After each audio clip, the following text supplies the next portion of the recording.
onto the studio first. Let's try that. And okay, we're gonna check on that while we open up a call. Let's call Peter Moon first and see if that's possible. The way the computer is behaving or misbehaving. Okay, so we're trying the call. We'll see if it rings.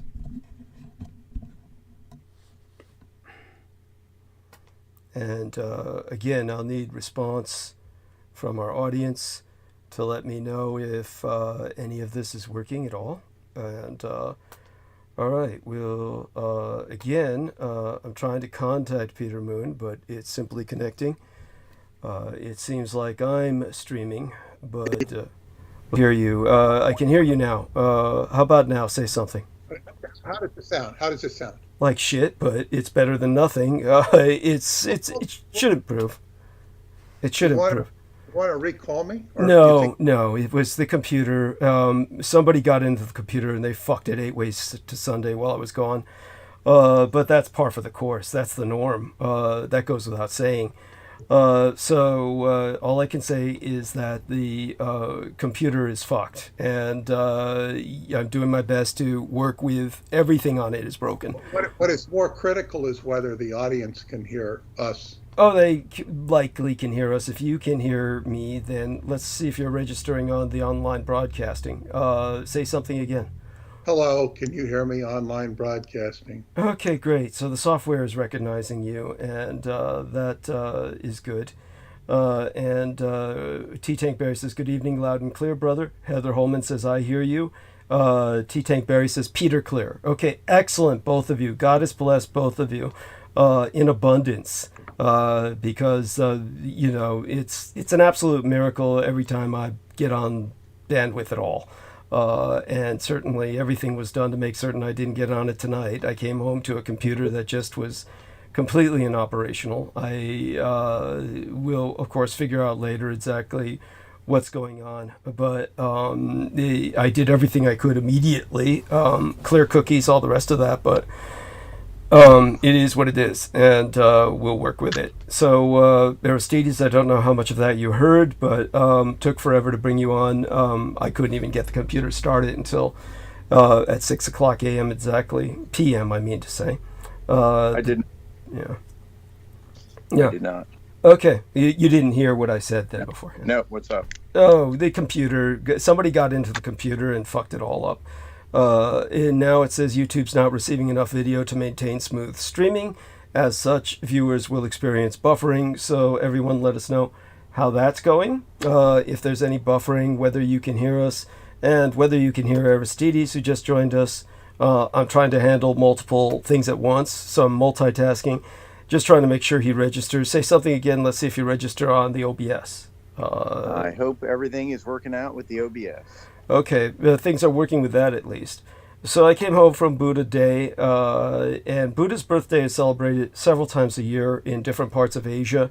And Japan celebrates the same time as Hawaii. Hawaii recognizes the Japanese celebration. The Chinese celebration, along with most of Southeast Asia, was today. So Heather Holman says, sounds clear. Excellent. Thank you, honey. And hopefully she'll join us during roundtable time. Let's take a look at who else might have joined us. That might be our dear Brendan. Brendan, my dear man, how are you? Greetings. Yes. I'm doing very well. Things are going smoothly. Excellent. Yeah, Jai Ganesh, you know, the obstacle breaker. Yes. That principle of, you know, the beginning principle of all things. So I'm doing well. Excellent. Wonderful. I appreciate that profoundly. Thank God things have balanced out enough where if I have need for your technical expertise, I'll ask you later. But things seem to be going smoothly enough right now, finally. As soon as I came home, of course, things were not going smoothly with the computer. Somebody had obviously gotten into the computer while I was gone for Buddha's birthday. And it's... that explains, they were like using Outlook on your computer. Thank you. They were logging into the government email system because they didn't want to switch computers or something. Yes, thank you. Thank you. So It's that so was true. the joke I had, but it was probably the case. No, it's quite true. It's quite true. Yeah, they've set up something that takes an enormous amount of energy on the computer, memory space or RAM. What is it using, Brendan? Exactly? Yeah, the random access memory was like 50% overloaded. Yeah, that's or used up, 50% consumed. And they will not allow me to delete it. They won't allow me to end that task. Right. That's exactly. right. Yeah, so And it was like most of them were like Microsoft Edge, which is the Microsoft browser like plugins, which you've never used Microsoft Edge. The only people that use that are government agents or Thank you. workers, just government workers in general. Thank you. And because all the programs are like Microsoft based because it's the cheapest or they have contracts or whatever. Yes, So quite true. That would make sense. Thank you. That's exactly what happened. That's what's going on with us is that they're using up now. I got a cheap ass Hewlett Packard bottom of the line anyway, and all of its random access memory is being used up by the federal government, so it can plug into my computer 24 hours a day. So it's just as Brendan said, we were able to get rid of the a lot of this Microsoft Edge extraneous stuff, but it's nothing compared to the Outlook that they're using that is just eating up so much of the processing capacity of my computer. So this is similar to people who have a cell phone and the US government turns that cell phone into essentially a wireless tap where they are listening to your conversations where it's possible. Obviously, if you have it in your pocket, it's going to be extraordinarily muffled what your conversations are. But if you have it out and you're talking, they get everything pretty clearly. And they get ambient background noise as well, which either will hinder them or help them identify where you are. Depends on how much they're into it. But it uses up your cell phone battery. You pay for it. So this is what's going on with my computers. It's paying for what they're doing. And so it almost prevented us from coming on tonight. Just outrageous and egregious, and it's par for the course with my existence. So, such being said, Brendan, thank you so much for joining us and putting that into perspective so people understand the dynamics of what's going on. Hopefully you'll be able to join us later tonight during Roundtable. I have a few just casual technical questions for you, but nothing important. Aside from that, I do want you to give a word of wisdom to our listeners, if you would, before you take off for a few hours. Let them know about what they can look forward to, perhaps in your own intuition over the next few days. Yeah, I mean, coming out of the massive solar storm and the different, or I wouldn't call it solar storm, the space weather incidents we've been having, the auroras coming down south, the Earth showing off her aura itself, to everyone on Earth, right, pretty much. Yes. All the way down to the mid-latitude, to the equatorial latitude. So that's a sign of good change, positive change, that the neurons, the forces of nature are activating. So that's something to look forward to, and in a positive sense. Wonderful. And things can change properly. So yeah, that's good news. Wonderful. You guys have a good evening, and I appreciate it. I'll talk to you later on. Thank you so much for coming on for a few minutes with us, and you have a blessed night. I'll call you again I'll call you again during Roundtable time. Take care. All right. So that's Brendan ẒOGHET. Everybody, bear in mind this is his birthday month, and so you maintain him in your thoughts and prayers. And okay, great. Now I'm getting a notification for weather updates and so much more. So I'll just shut that for now. We are going to segue over to Peter Moon as soon as possible, simply because I'm too exhausted to do much of anything else, I do want to say hello and thank you. I can't thank T-Tank Barry and Heather Holman enough. Victoria, Lauren Hobbs has joined us as well. And Victoria, I think it's okay to say happy birthday. All his enemies know everything about him already. He's trying to be cautious, of course, but yeah, his enemies already know. Let's put it that way. But he's given us a nice sigil, which will protect us throughout the evening, and this will help with a further bandwidth interruptions, perhaps staving them off, most hopefully. And so hearting that at the moment, and saying thank you to Victoria for her consideration with dear Brendan. You're an angel, Victoria. Again, we're getting all kinds of warnings that the viewers will experience buffering. We're building up to close to 20 concurrent viewers right now. As more arrive, I'll just explain to Aristides briefly that as soon as I came home, the computer was completely fucked, and Brendan ẒOGHET helped me to go through the most obvious thing, which was to try and clear cookies. Just so people understand, the cookies that get in my system are not from cruising for porn. They literally come from cruising for just straight information on the net. Everywhere you go these days, you are confronted with paywalls. And everything just demands that you download cookies, that you permit cookies, just to access the news. So if anything pollutes my computer at all, it's conventional information, not porn. And but it wasn't any of that was fucking up my computer. It was, as Brendan said, this Outlook program, which is eating up something like 60% of the processing capacity of my computer. So it's just so that the government can jump in on my computer anytime they wish, and every time they do, they leave a hint that they've been in there. Usually they usually change the time zone to either Washington, District of Columbia, or some time zone that they're in from Guam, where whatever military base the junta that effectively runs your empire is tuning into my computer from. So it's either Guam or District of Columbia, one of those two in general. But we usually get one of these whacked out time zones. At least I wasn't subject to that tonight. But nevertheless, I almost didn't get on regardless. Today was FÓDÀN. It was Buddha Day in Southeast Asia and China. And as Victoria says, welcome to the show, everyone. Nothing like this on YouTube. Goddess bless you, Victoria. So let me give kisses to all the ladies in order of appearance. Heather Holman and Victoria. And of course, hugs to the gentlemen who join us. El Nemo says, you need a PC that runs on Linux OS. Fine. Thank you for that advice. I'll see if I can find a computer expert to go with me next time I go shopping so that I can find a computer that does that. Then again, I'm not quite sure if I get a computer that does that, whether I could even produce this show, because it's like, would that interfere with the ability to interface with online broadcasting software, YouTube, etc.? There may be computer experts who know how to overcome those obstacles. I am not one of them. Just to give people an idea of how complicated it is to produce this program. He says Linux doesn't have all the MS spyware and useless apps.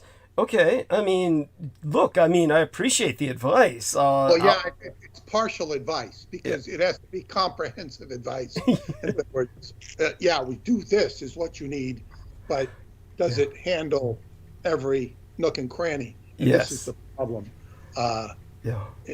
And as for Outlook, that thing pops up on my thing. I can't use Outlook. It makes no sense. I just delete it or get rid of it every time I can. I couldn't. Brendan and I, we attempted to end task on that, and it said this is not negotiable. He literally gave us the notification, this is not negotiable.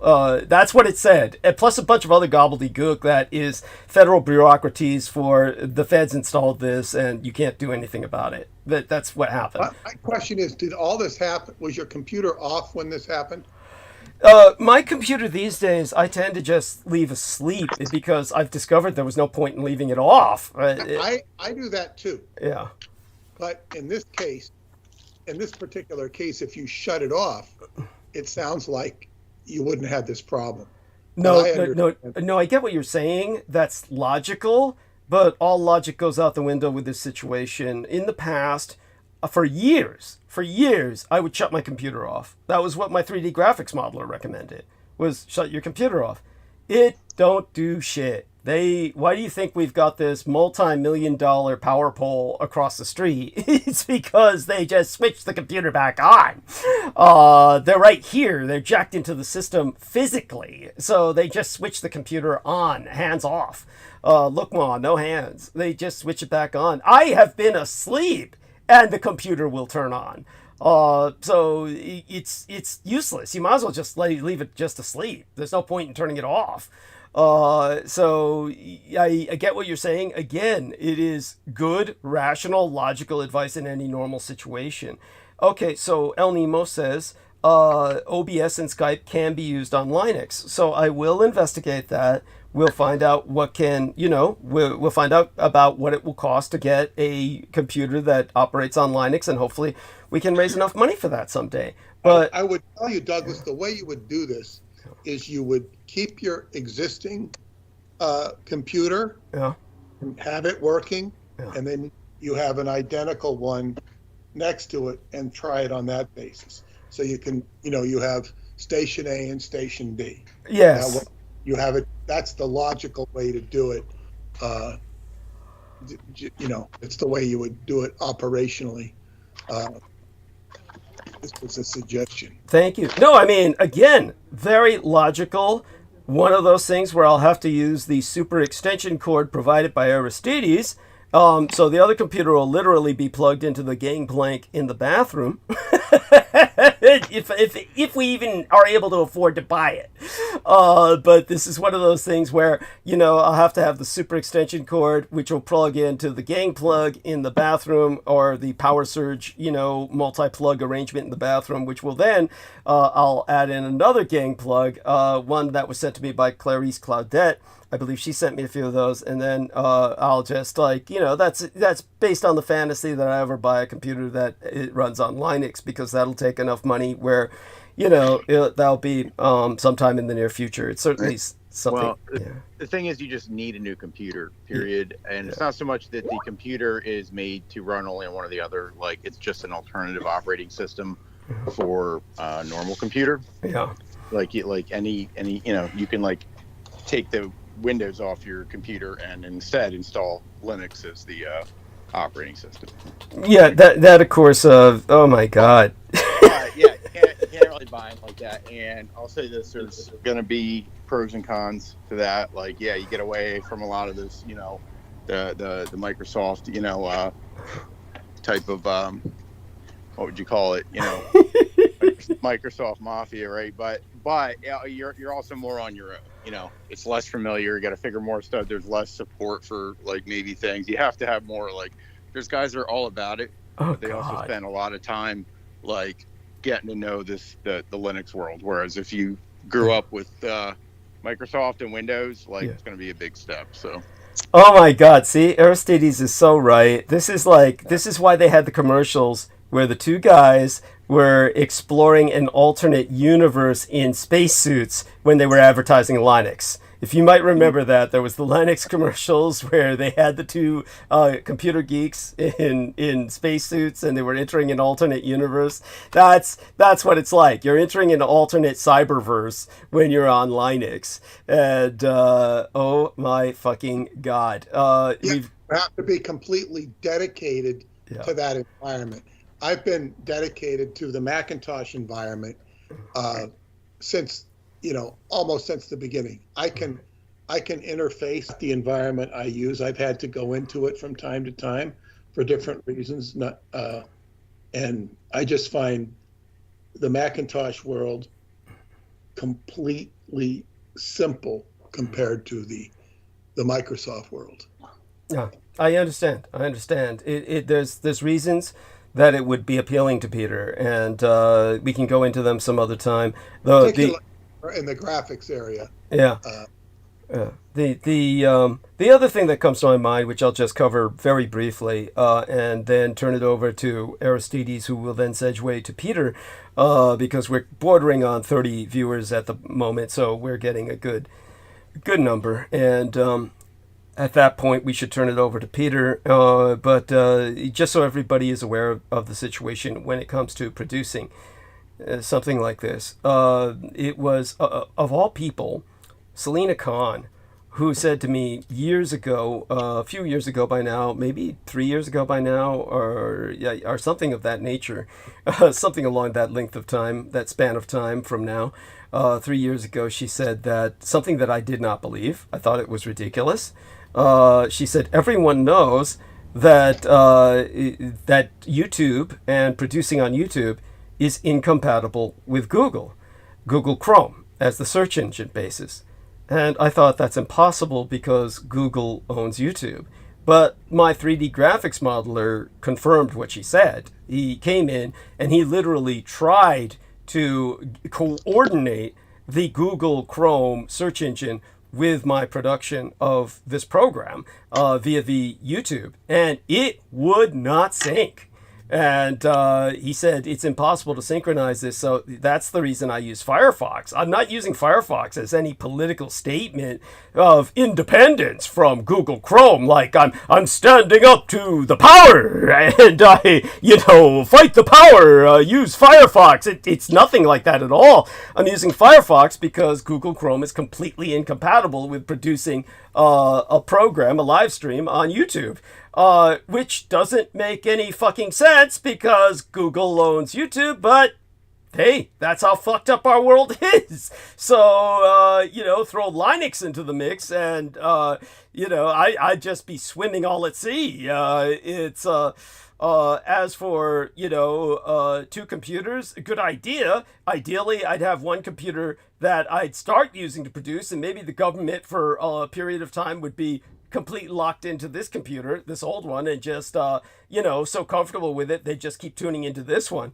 And after a while, they'd probably recognize what had happened, but who knows if they'd be able to adapt or not. But it's an idea for the future. In the meantime, we'll just log it as wishful thinking, something that hopefully someday we'll save up enough money to experiment with. But in the interim, we've got about 30 people watching now. Yeah. Our man Aristides is going to tell everyone. For a second there, Douglas. I'm sorry? Yeah, you dropped out for a second. But oh, fuck. Can you hear me now? Yep. Now we can. Holy shit. I hate when that happens. What did everybody miss? Just a few words. Okay. So let's switch over to Aristides for the moment. I think everybody got the basics of my message, and so whatever was missed, that's creepy as hell. And let's hope they don't cut us off stream tonight, just because that's always a pain in the ass. And every time they do that, of course, we lose everybody, and it takes forever to build back a comparable listenership or audience if you ever do again during that same night. So let's hope that they're satisfied with the trouble they've already caused. As it is, we will have Aristides talk again, not just about the upvotes, but also subscriptions, which are now going to be increasingly important for us to emphasize as well. And they used to have subscriptions notify you whenever I started a live stream. But there's several phenomena going on from what I'm told. YouTube is massively unsubscribing people without people asking or without people intending to unsubscribe. And many people are also not receiving notifications even if they are subscribed. So they used to have what was called a notification bell or something like that. So Brennan ẒOGHET says, I actually sounded clear throughout on YouTube, and he says the skip was on the Skype call. So the skip was on the Skype call, and that makes sense. And so glad to hear that. At least the listeners were able to hear what I was explaining. But again, just so everybody knows, when you subscribe, even that's not enough. click on the notification bell or whatever symbol they have for I want to be notified about live streams from this. I think that there's a a process beyond what you would do to subscribe that our man Aristides will find out more about in the near future. That's correct. I actually clicked on the little button. Of course, I'm subscribed under my account, but then once you, as you said, click on the little bell, you can select how you get your notifications. Silence them, personalize them, or all.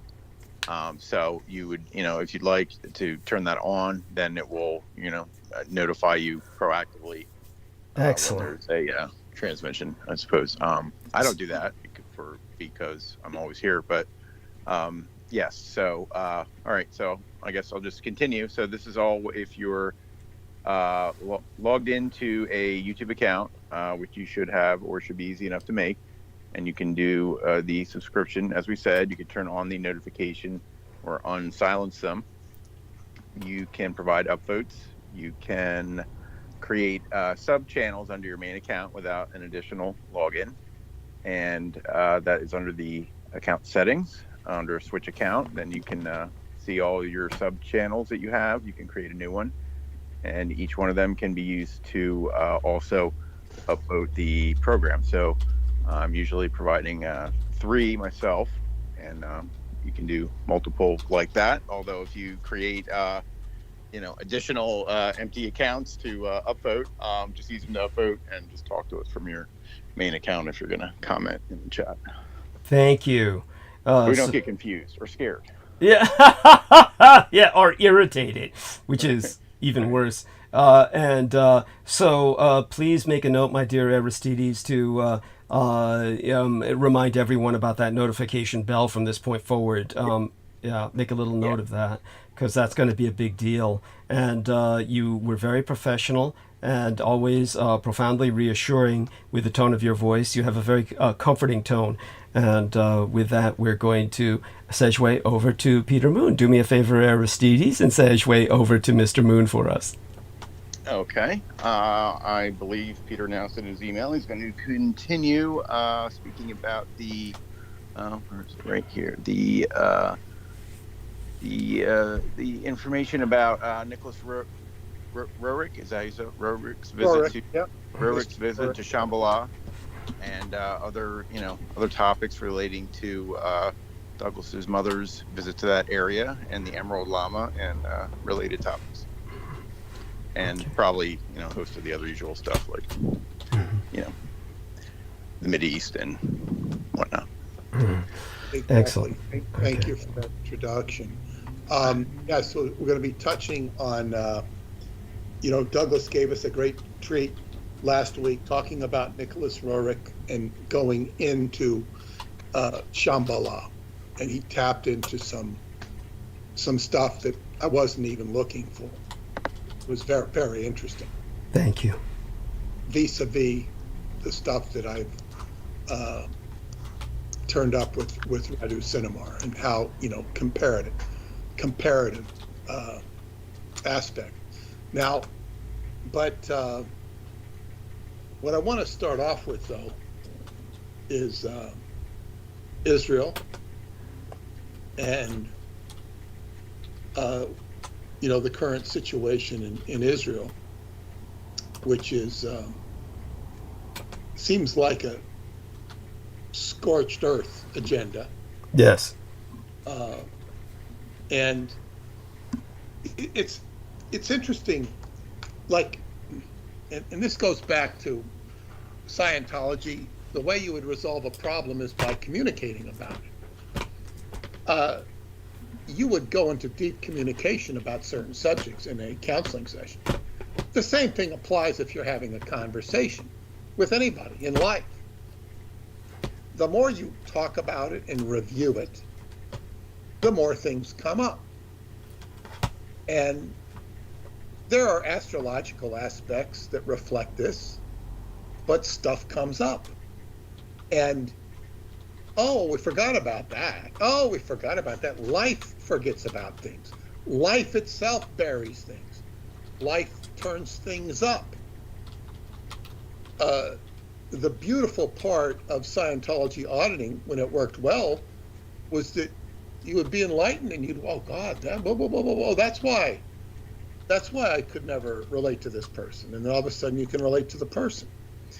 But in relation to, they mentioned something, and to listen to the pundits on behalf of Israel speak, whether they be news media or politicians or Israelis or Netanyahu himself, they portray, they use the word, they were talking about Hamas, and that, you know, Hamas has no choice, Hamas is just completely evil, etc., and it's self-destructive, this sort of thing. You have to realize, what is it that makes it? There's two things that can make a suicide bomber. One is mind control programming of the bomber to do what he does, which is a manipulation in itself from a subversive source.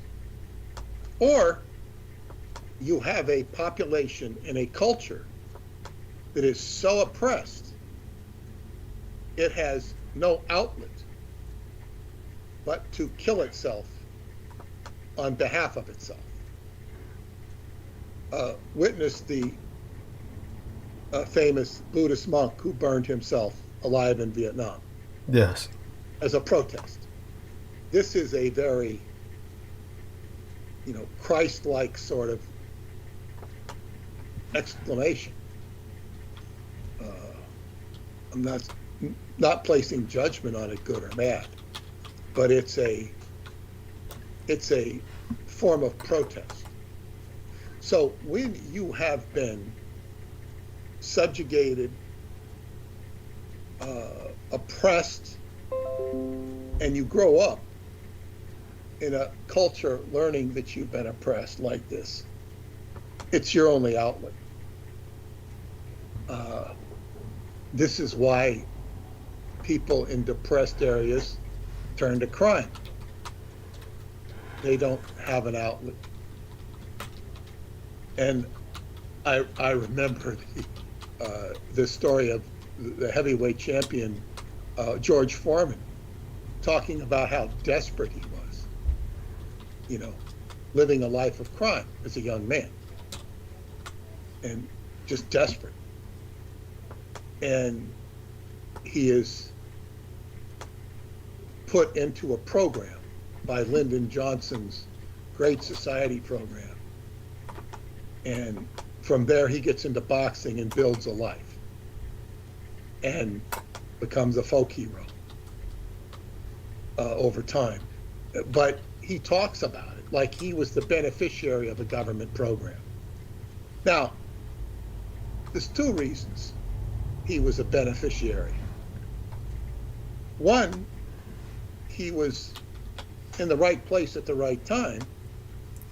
And two, he was as strong as an ox and, and just a tremendous athletic specimen. It's not like everybody can take advantage of that program to the extent that he did. I don't know how successful it was for other people.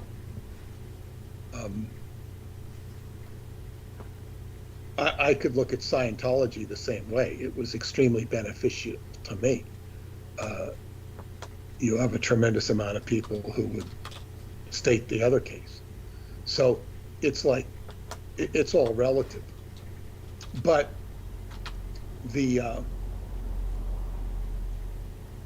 to be in a condition, and you see these people in the second generation Scientologists who grow up in Scientology or the Sea organization, they're completely stifled. And they feel that they're sort of in a Greta Thunberg position.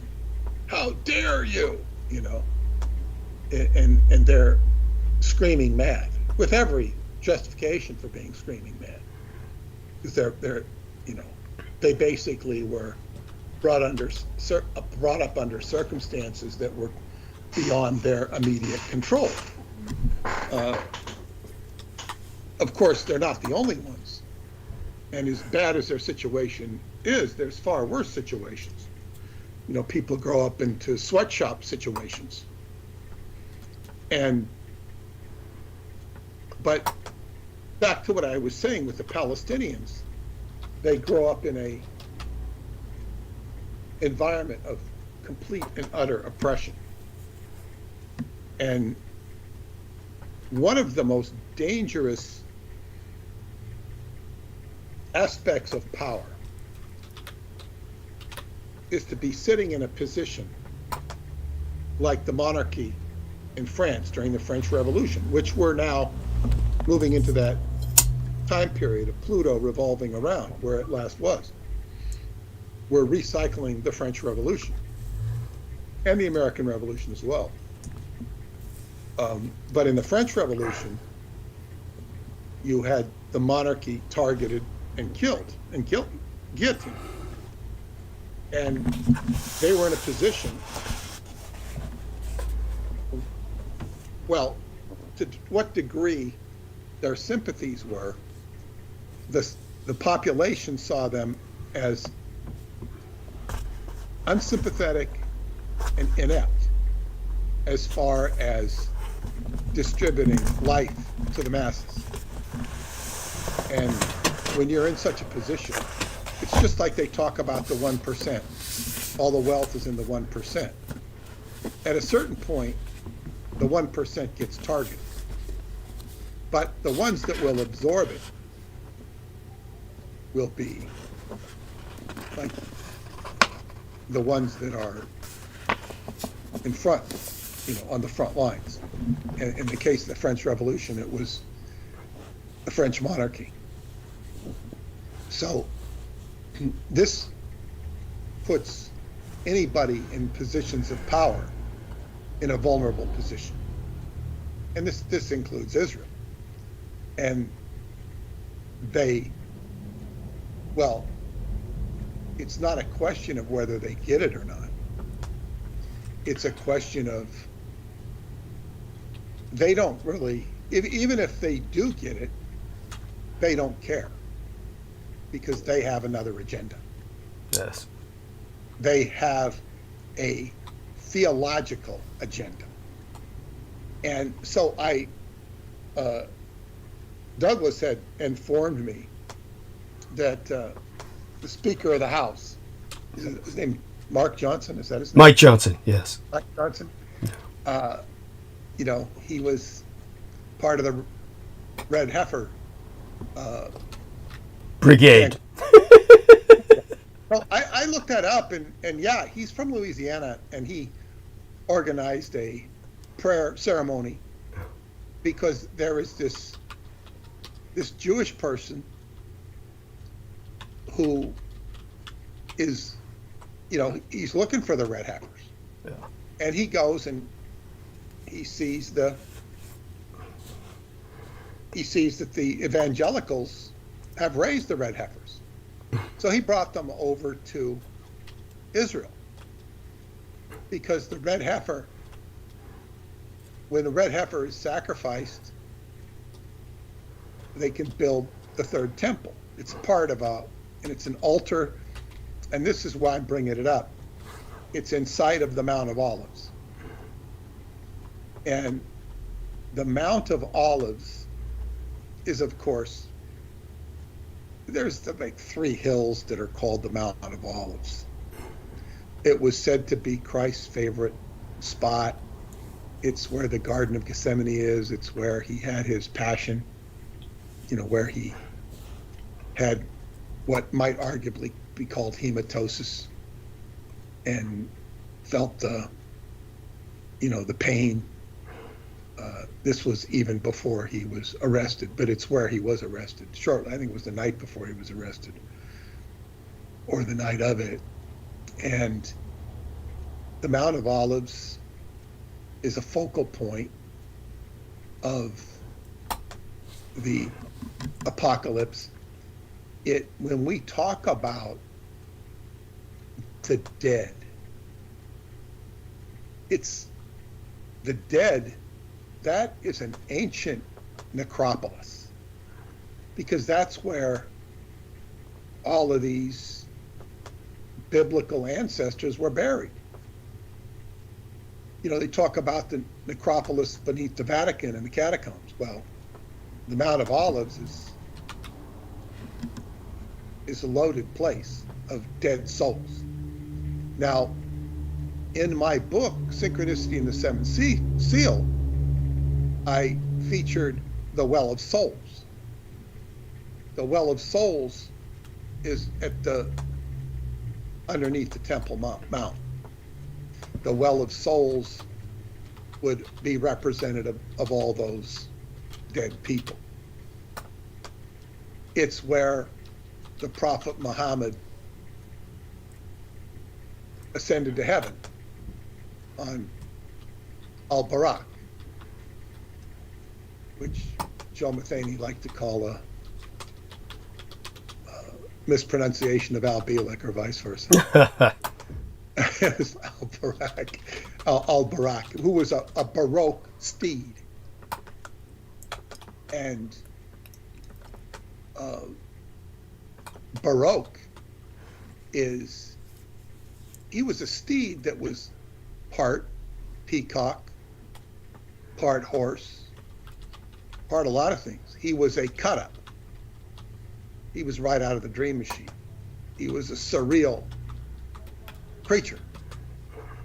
And Muhammad rode him, ascended from the same place where the temple had been. The Well of Souls, the dead souls, the ancestral souls. And I guess you could say that famous scene in the Ark of the Covenant movie, the Raiders of the Lost Ark, you know, those angelic spirits that come out of the ark and then turn into demons and consume the Third Reich forces. Those are, a cartoon version of what those souls might represent. But the dead are something we're always dealing with, because the dead exist. It's the tree of death and the tree of life. The only thing that will get rid of the tree of dead is the Oppenheimer Edomite agenda. Yes. Which would be to put everything into chaos and destroy the tree of death with the tree of life. So the souls of the dead are something that are a part of our life, whether we acknowledge it or not. And of course, Douglas is of the Asian tradition where they pay heed to their ancestors in a very formal, respectful way. People do pay attention to their ancestors in the West, but it's not so formalized and not as, it's different. And the most, I suppose you could say, some of the most moving and unfinished synchronicities in my own work are my associations with the Mount of Olives and the synchronicities that I wrote about in the Montauk Book of the Living. That book was published years later than it could have been, but still. And just to summate them, there was Olive Farrow, the matriarch of the Montauk Indians. And all of this started when I was given a playbill of the Montauk Theater that my friend Ken Arthur had handed to me. And I tried to figure out the playbill, what was the significance. It was a 1910 playbill of Eva Tanguay appearing with the Ziegfeld Follies. in the Montauk Theater in Brooklyn. And after a year of having this, trying to figure out, I remember Duncan Cameron is over for dinner, and I, oh, Duncan, give me a read on this. I run up and I get this playbill, which is in a frame, and I give it to him, and out of the back, it actually opens as I hand it to him. It fell apart, the back cardboard, and there were 2 pictures of Christ on Mount Olive, identical pictures. What the hell is this? Why are these hidden in there? And I call my friend Ken immediately. He says, I had no idea. What can you tell me about olives, Mount of Olives? He says, you're going to have to go find an olive tree. And he basically, I had to go to the library and figure all this stuff out and see what an olive tree looked like. I knew nothing about olive trees. I'd eaten olives all my life. I didn't know where they came from. I don't know, Olive tree will live up to 800 years. And they will go through different points. And I will tell you this, I once saw an article that the Israelis deliberately cut down 300 olive trees in a choice location of Palestine. Yes. They advertised that they cut down 300. Yes. It was mean, nasty, and punitive. Why did they cut down 300? Because that is the number, gematria, of Shin, S-H-I-N. You could say they were saying, this is a message of the anti-gods. Yes. Shin is not only represents the letter which makes turns Yod-He Vav-He into Yod-He Shin Vav-He, or Yeshua, Jesus. It's a direct insult, not only to the Jewish Messiah and to the Christian Messiah and to everything that is sacred. They were saying, like, F you. It wasn't just F you Palestine. It was F you everybody. Yes. And they made a point of it being 300. Now, olive trees are also valuable. Why would you want to cut down 300 olive trees? Yeah. But in my adventures, Olive Farrow was the matriarch of the Montauk Indians. They said, Olive, and Olive, as my studies at the time, I realized this, olive will heal the gallbladder, olive oil. They will find this out in the future. And that the gallbladder, and then it was used in the past in Atlantis to heal the gallbladder. And then I find out when I send Olive Farrow my book, Pyramids of Montauk, her cousin tells me or sister tells me she got it, but she didn't get to pick it up because she went to the hospital with a bleeding gallbladder. She died. Jeez. So this was like too much, and this is what began my investigation of the olive and the Mount of Olives. And, it was olive oil that was used for the Hanukkah event that, they got 8 days worth of burning oil, and was 1 day's worth of olive oil lasted for 8. That's why there's the 8 days of Hanukkah. And olive is sacred to Christians. When they would analyze tears that came out of statues or paintings of Mary or Jesus, the tears, they would analyze the chemicals, and it would be 80% olive oil, the other 20% they couldn't figure out. And then I also learned that the Mount of Olives was where Solomon built a temple to Moloch where he sacrificed children. And it's representative of the end times. Also relevant to my work that it was where they have a church with a big stone with a footprint on it This is supposed to be the footprint of where Jesus ascended to heaven. And in that chapel was a fight over that chapel between the English and the French wanted to get the keys from the Russian Orthodox Church, which held to it. And this was a pretense for in the Crimean Peninsula and the Ukraine.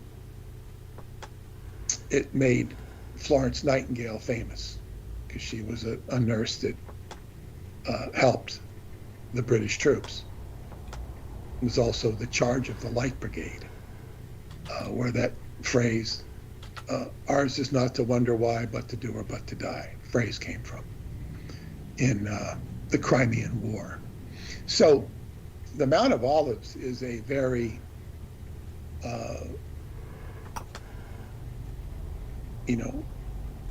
trigger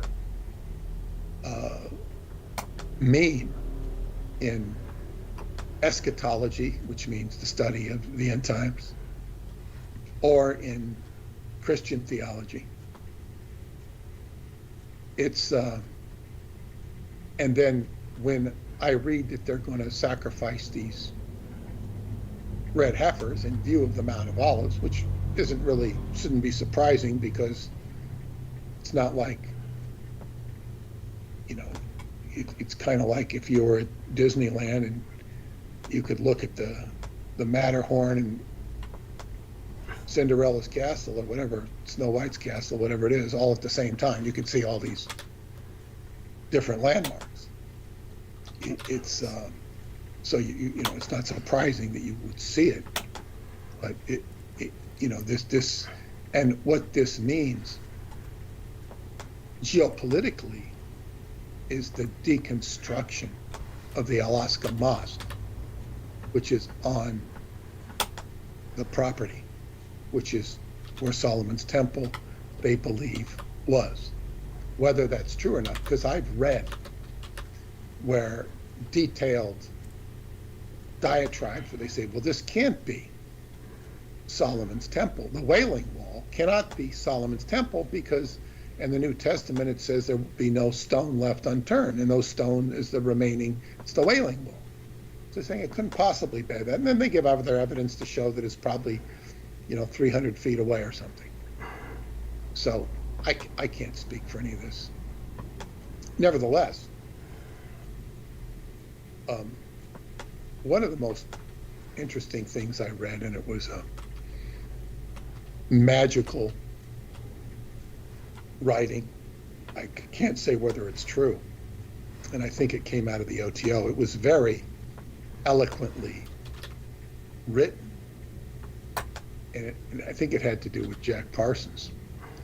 Not personally, but some trail of Jack Parsons, but basically underneath the Alaska Mosque.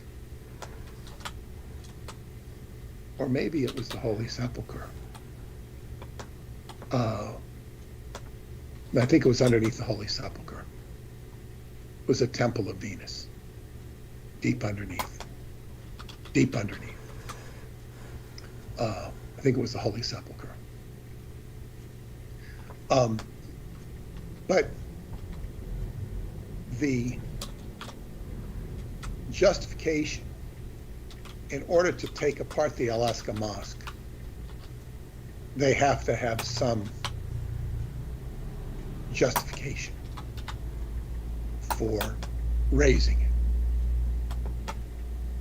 R-A-Z-I-N-G, which means to basically demolish it. And what would that impetus be? It's been respected.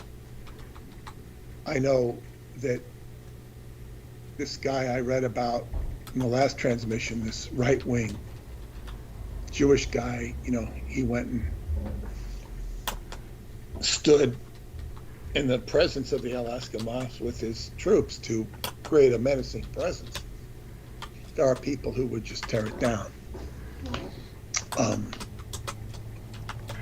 I know that one of my friends who was Jewish, when she visited Israel, she said one of the most stirring things she experienced when she was there was the call to prayers.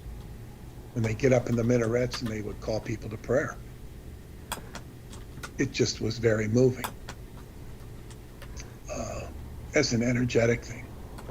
So if they were to, they'd have to have a pretense to tear it down.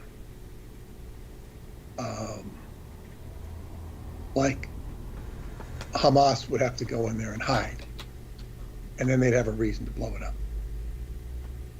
Like if you were trying to be a manipulator on behalf of the Mossad, you claim that Hamas has, hidden and they're hiding in the Alaska Mosque, and they're using the tunnels because we know there's tunnels down there. That's the tradition of Solomon's tunnels, all throughout there. So that would be okay. Well, we took them out of Gaza. Now we got to go. Now they're in the Alaska Mosque. Now, whatever the pretense they would have for destroying this holy site of Islam, if they were to do it, that would seem an inevitable agenda, whether it would be carried out or not. And if it happened, it would certainly excite, it would get all the fundamentalist Christians and many other Christians pre-orgasmic with excitement over this, prospect that, the end times are here. Jesus is coming. Which in my opinion might mean they'd all be headed for hell if that were to be true. But that's just my opinion. But, because they see things, and they're in a very judgmental mindset. And you can see people in real life who polarize in that way when they're confronted by a real darkness or real light. They're more dark, that their light is superficial. But if they were to do that, it would send the entire Muslim world into a tizzy. But my question to you, Douglas, it's a rhetorical question, but you might have an answer. Would they be able to meaningfully respond in a military sense? Are they going to send paper airplanes from Iraq? Iran? This is like, is the Sultan of Brunei going to get pissed off and go on TV? What could the Muslim world do other than to be pissed off and fire some Scud rockets at Israel? Which, the United States would go to bat for them right away. Well, the United States, as it stands at the moment, understand, first off, my golden state nation of California, without which the United States has no hope of doing anything. The entire American economy is based on California. Without California, the United States collapses as an empire. They wouldn't be able to do anything with their technology. All the technology that they have comes from California when it's not coming from Japan or Taiwan or South Korea, but mostly Japan or Taiwan. Certainly the only technicians they have of any note in great numbers are in California. Silicon Valley is here, after all. So the president of the first university to announce complete academic boycott of Israel has been placed on leave. That was at Sonoma State University, but it's part of the California State University system. It's, of course, where I was ordered to infiltrate by the United States government.